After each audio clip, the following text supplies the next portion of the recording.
ओम शांति। 4/11/22 की वाणी है। मीठे बच्चे, पाप का फरमान है।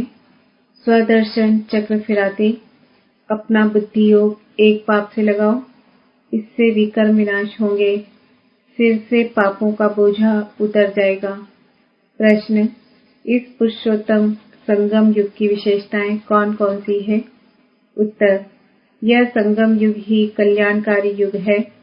इसमें ही आत्मा और परमात्मा का सच्चा मेला लगता है, जिसे कुंभ का मेला कहते हैं।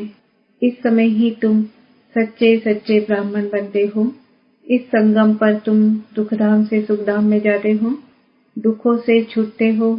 इस समय तुम्हें ज्ञान सागर बाप द्वारा सृष्टि के आदि मध्य अंत का पूरा ज्ञान मिलता है।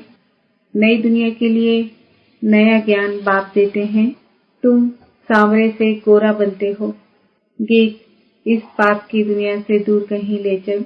ओम शांति।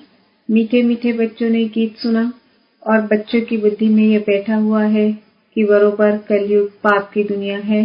इस समय सब पाप ही करते रहते हैं। बाप आकर तुम बच्चों को कल्प कल्प गति सदगति देते हैं। जब पतित दुनिया को पावन बनाना होता है, तब पतित पावन बाप आते हैं, आकर बच्चों को आप समान बनाते हैं। बाप में कौन सा ज्ञान है? सारे सृष्टि चक्र का ज्ञान है। तुम बच्चे भी इस सृष्टि चक्र को जानते हो। यह सारा चक्र कैसे फिरता है, यह बाप में ज्ञान है। इसलिए उनको ज्ञान का सागर कहा जाता है। वही पतित पावन है। इस चक्र को समझने से, स्वदर्शन चक्रधारी बनने से तुम फिर स्वर्ग के चक्रवर्ती राजा रानी बनते हो। तो बुद्धि में सारा दिन यह चक्र फिरना चाहिए, तो तुम्हारे विकर्म विनाश हो जाएंगे। फिर सतयुग में तो तुम यह चक्र नहीं फिराएंगे। वहाँ स्व अर्थात आत्मा को सृष्टि चक्र का ज्ञान नहीं होता, न सतयुग में न कलयुग में। यह ज्ञान सिर्फ संगम युग पर तुमको मिलता है। संगम की बहुत महिमा है। कुंभ का मेला करते हैं ना, वास्तव में यह है ज्ञान सागर और नदियों का मेला, अर्थात परमात्मा और आत्माओं का मेला। वह कुंभ का मेला भक्ति मार्ग का है। यह आत्मा और परमात्मा का मेला इस सुहावने कल्याणकारी संगम युग पर ही होता है, जबकि तुम दुखों से छूट सुख में जाते हो। इसलिए बाप को दुख हरता सुख करता कहा जाता है। आधा कल्प सुख और आधा कल्प दुख चलता है। दिन और रात आधा आधा है। मकान भी नया पुराना होता है। नए घर में सुख, पुराने घर में दुख होता है। दुनिया भी नई और पुरानी होती है। आधा कल्प सुख रहता है, फिर मध्य से दुख शुरू होता है। दुख के बाद फिर सुख होता है। दुखधाम से फिर सुखधाम कैसे बनता है, कौन बनाते हैं, यह दुनिया भर में कोई नहीं जानते। मनुष्य तो घोर अंधेरे में है। सतयुग को बहुत लंबा समय दे दिया है। अगर सतयुग की आयु बड़ी हो तो आदमी कितने होने चाहिए? वापस तो कोई भी जा नहीं सकते। सबको इकट्ठा होना ही है। वापस तो तब जाएं जब पाप आकर घर का रास्ता बताएं। इतनी सब आत्माओं को बाप संगम युग पर आकर पूरा रास्ता बताते हैं। तुम जानते हो, हम 84 जन्मों का चक्र लगाकर आए हैं। सतयुग त्रेता में हमने कितने जन्म लिए थे, वहाँ कितने वर्ष कौन कौन राज्य करते थे, सारा तुम्हारी बुद्धि में है। सतयुग में है 16 कला संपूर्ण, फिर 14 कला, फिर उतरती कला होती है। इस समय बहुत दुख में है। दुख होता ही है पुरानी दुनिया में। सतयुग को नई दुनिया, कलयुग को पुरानी दुनिया कहा जाता है। अभी है संगम। अब पुरानी दुनिया का विनाश होता है, बाप नई दुनिया बना रहे हैं। तुम पुरानी दुनिया से निकल जाए नए घर में बैठेंगे।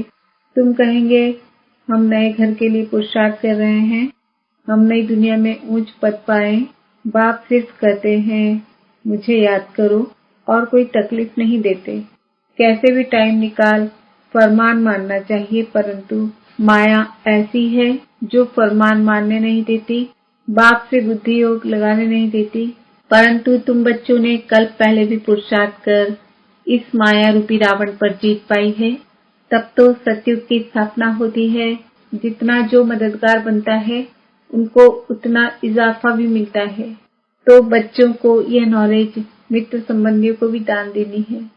बाप का फरमान है कि मुझे याद करो, क्योंकि आधा कल्प के विकर्मों का बोझा सर पर है। उनको भस्म करने का कोई उपाय नहीं सिवाय याद के।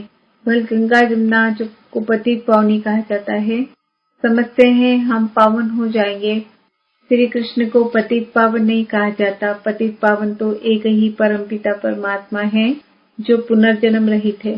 तुम जानते हो, श्री कृष्णपुरी को ही विष्णुपुरी कहा जाता है। श्री कृष्ण की राजधानी अपनी, राधे की राजधानी अपनी। फिर राधे कृष्ण कोई भाई बहन नहीं थे।